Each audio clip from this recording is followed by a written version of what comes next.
Brooklyn is one of the cities in the United States that has been controlled by mafia groups. Even the police can't do anything about it. The mafia committed so many crimes and made the city a place for money laundering. Every week, crime money from the mafia would be deposited from one bar to another. The bar workers had no idea about it all and were forced to keep their mouths closed and do what was told to them by the mafia. One of the bartenders was named Bob. Despite his common appearance, he once worked as a cold-blooded assassin. Now he often attended church to calm his mind and heart from all his sins in the past that haunted him every time. One night, when he came home from work, Bob found an injured dog in a trash can in front of someone's house. When he was about to look at it, the owner of the house named Nadia addressed him from the back door. Nadia suspected that Bob was going to rob her house, but after seeing the dog that he held and how serious the injuries were, Nadia asked for Bob's ID card and then invited him inside to take care of the dog's wounds. Just before they entered the house, someone was seen secretly spying on them from afar. Inside, Bob wondered why would someone use the back door instead of the front door. Nadia explained that she lived all by herself and worried that someone would rob her house, so she always locked the front door and never accepted any guests. Looking at the dog's wounds that looked like someone abused it with a rock, Nadia expected this to be its former owner's fault.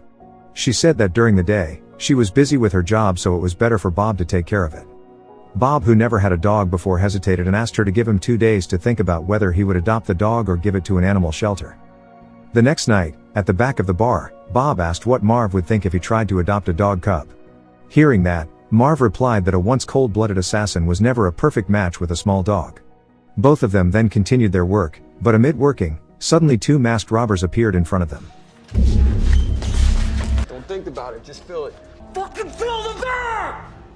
Fortunately, Bob oversaw one of the robbers' arms and saw a dead watch worn on it. After the 2 robbers left, Bob and Marv found the bar waiter lying badly injured. Marv then called an ambulance, and not long after, the police also appeared on the scene. When the police asked about the characteristics of the robbers, Bob explained that one of them was wearing a dead watch. The following morning at church, Bob kept thinking about the dog he found a couple of days ago. He finally decided to take care of it and went to Nadia's house because he couldn't calm down. That dog was named Rocco.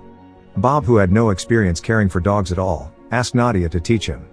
At the pet shop, Nadia accompanied Bob to buy various necessities and made a necklace for Rocco. After returning from the pet shop, a man was spying on them again, just like that night when they found Rocco. At night, Marv was seen secretly meeting one of the masked robbers from yesterday.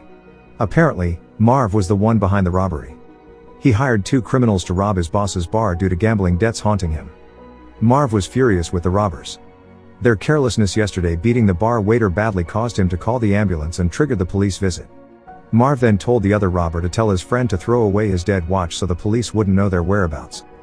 A week later, Bob and Marv were cleaning the back of the bar. When they were cleaning the snow, the mob boss who owned the bar named Chavka came there, all because of the news he heard about the robbery in the bar last week.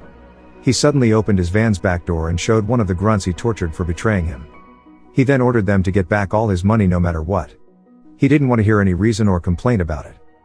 The next day, when Bob was taking Rocco for a walk in the park, he met Nadia. She offered to take turns taking care of Rocco every time Bob was busy at work. Handed the offer, he happily accepted it. Before separating, they both exchanged cell phone numbers, and from that day, their relationship grew closer. Nadia often took the time to have lunch together and accompany Bob for a walk with Rocco almost every day, but that afternoon, after Nadia came home, a mysterious man that was spying on them finally appeared and greeted Bob. The man was Eric. He looked at him cynically while complimenting his dog, saying it was very cute, then immediately left. After returning home, suddenly someone knocked on Bob's door. Turned out the person knocking was Eric. Out of the blue, he said that Rocco was his dog. He even had Rocco's adoption certificate. He threatened that if Bob did not want to be reported to the police for kidnapping Rocco, he had to pay the sum of $10,000 within a week. Before leaving, Eric took Bob's umbrella while threatening that he could take Rocco whenever he wanted, just like what he did to the umbrella if Bob could not provide the money he asked for before next week. The next afternoon, when Bob and Marv were cleaning the trash, there was a suspicious plastic bag hanging on the fence. When checked, they were both shocked to see that the bag was filled with the same amount of money from the robbery last week and the dismembered hand of one of the robbers, complete with the dead watch on it. Confused, Marv ordered Bob to immediately get rid of the dismembered hand before the police found out. Inside, Bob looked confident dealing with such things a common person would not dare to deal with. Because of his background of being a former cold-blooded assassin, he didn't show any slightest hesitation to wrap the dismembered hand in plastic. Just when he finished, Eric suddenly came to the bar and asked for something to drink, but Marv immediately kicked him out, saying the bar wasn't open yet. Luckily, Eric didn't see what Bob was doing in the back. After that, Marv told Bob to dump it in the harbor. He brought Rocco to avoid suspicion. In the harbor, he checked around just to be safe and dumped the cut hand immediately when no one saw. Just when the hand drowned, the police who handled the bar robbery case days ago passed by and greeted him. Without the slightest suspicion, the policeman asked if Bob knows a man named Eric. Just now, Eric was in prison for murdering people at the bar where Bob worked, but unfortunately, he had to be released because the police lacked evidence. Getting no evidence, the police continued his investigation to another place. That night, Marv was seen meeting one of the robbers who was still alive. Marv offered a job to rob the bar again, but the robber refused.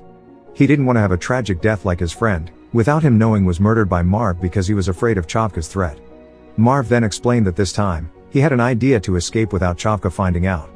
But even though Marv had persuaded him, he still refused. Eventually, Marv had to kill him because he had heard of all the robbery plans to keep the plan secret and avoid leaking information. After making sure that there were no witnesses, Marv ran away.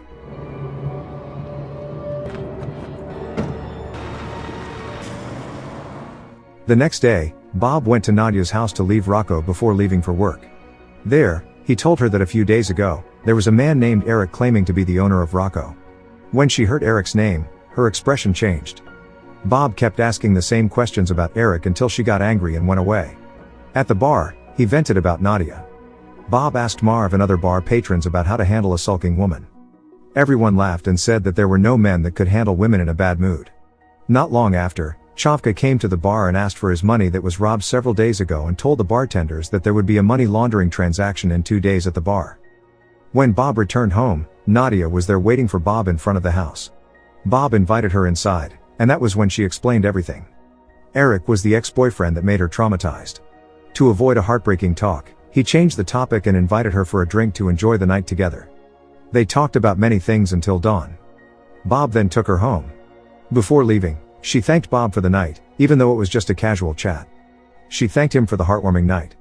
After years of being haunted by guilt, Bob finally was able to smile again, but when he returned home, he saw the umbrella that Eric took yesterday inside Rocco's cage. He was not aware that while taking Nadia, Eric must have secretly entered his house. The next morning, because he felt that Eric's actions had gone too far, Bob went to Eric's home, which he knew from Nadia. Eric said that he just wanted to give a warning that if he didn't pay until the due date, he would torture Rocco, just like in the past when Bob first found it in the trash. Eric seemed to not care about Rocco at all.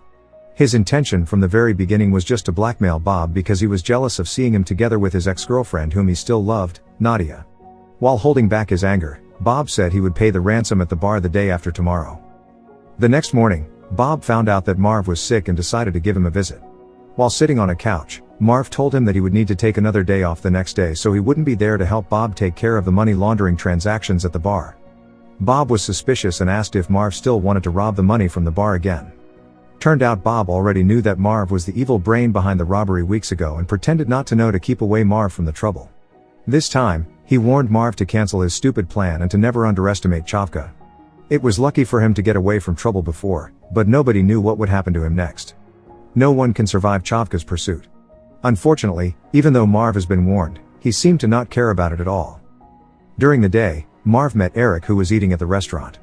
Knowing that Eric had been in prison before, Marv offered him a job to help him rob his boss's bar tomorrow at 2 p.m. They would definitely be rich if they succeeded.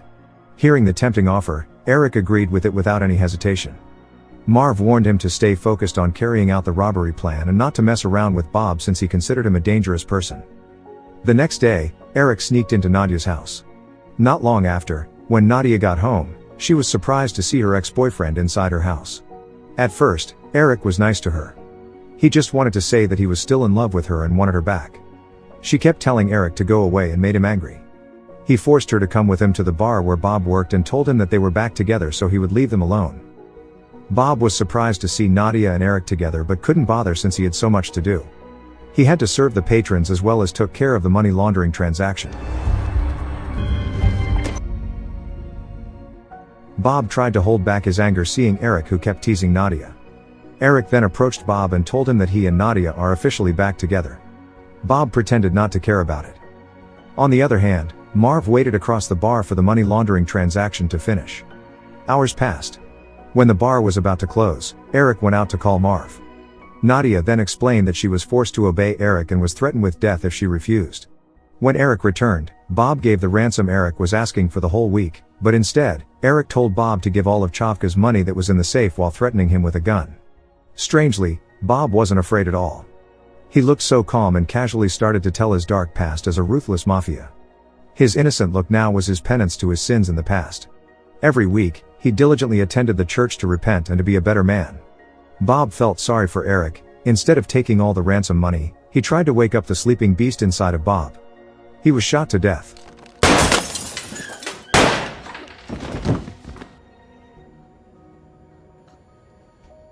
Seeing the man that she loved killed someone right in front of her eyes, Nadia was shocked. Bob tried to explain everything and asked her to go home. Turned out, Chavka already knew Marv's robbery plan all this time and asked one of his lads to kill Marv while waiting for Eric to come out of the bar. The man shot Marv on the spot. And I'll pay you a ticket to After cleaning up Eric's dead body, Bob contemplated all he had done. Since the shooting incident, Bob had never seen Nadia again. Even though Chavka had completely promoted Bob as the manager of the bar to replace Marv, it didn't make him happy. Every time he washed his hands, he felt the guilt crawling inside him, hurting his heart even more. One day, he couldn't hold his feeling any longer. He visited Nadia because he missed her so much. He asked her to have a walk with him and Rocco. He told her to choose to go inside and prepare herself to walk with him or stay inside, and never came back. She went inside her house without saying a word. Seeing the woman he loved walk away, Bob felt heartbroken. He was afraid that Nadia wouldn't come back, and that means he had to leave her forever. Bob waited there, standing still until finally the sound of Nadia's shoes is heard.